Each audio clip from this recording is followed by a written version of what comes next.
وأوحي إلى نوح أنه لن يؤمن من قومك إلا من قد آمن فلا تبتئس بما كانوا يفعلون واصنع الفلك بأعيننا ووحينا ولا تخاطبني في الذين ظلموا إنهم مغرقون ويصنع الفلك وكلما مر عليه ملأ من قومه سخروا منه قال إن تسخروا منا فإنا نسخر منكم كما تسخرون فسوف تعلمون من يأتيه عذاب يخزيه ويحل عليه عذاب مقيم حتى إذا جاء أمرنا وفارت النور قل احمل فيها من كل زوجين اثنين وأهلك إلا من سبق عليه القول وما آمن معه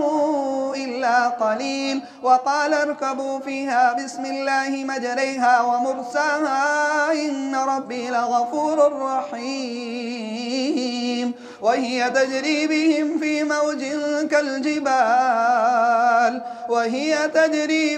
في موج كالجبال ونادى نوح ابنه وكان في معزله يا بني اركب معنا ولا تكن مع الكافرين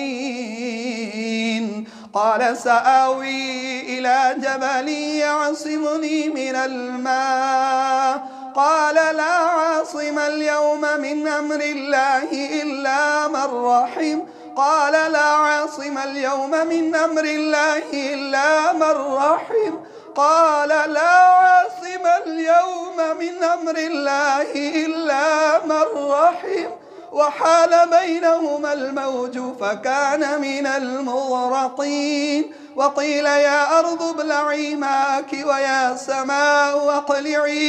ويا سماء واقلعي وغيض الماء وقضي الأمر واستوت على الجود وقيل بعدا للقوم الظالمين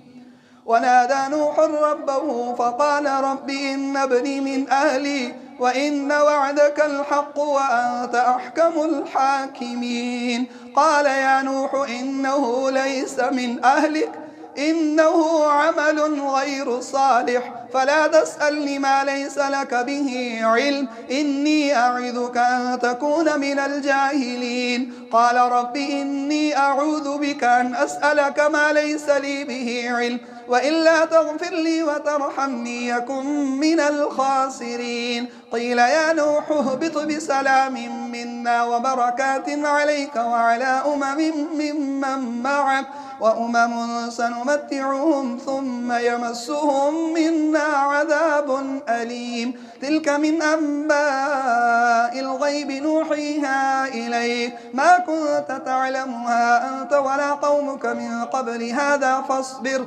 إن العاقبة للمتقين.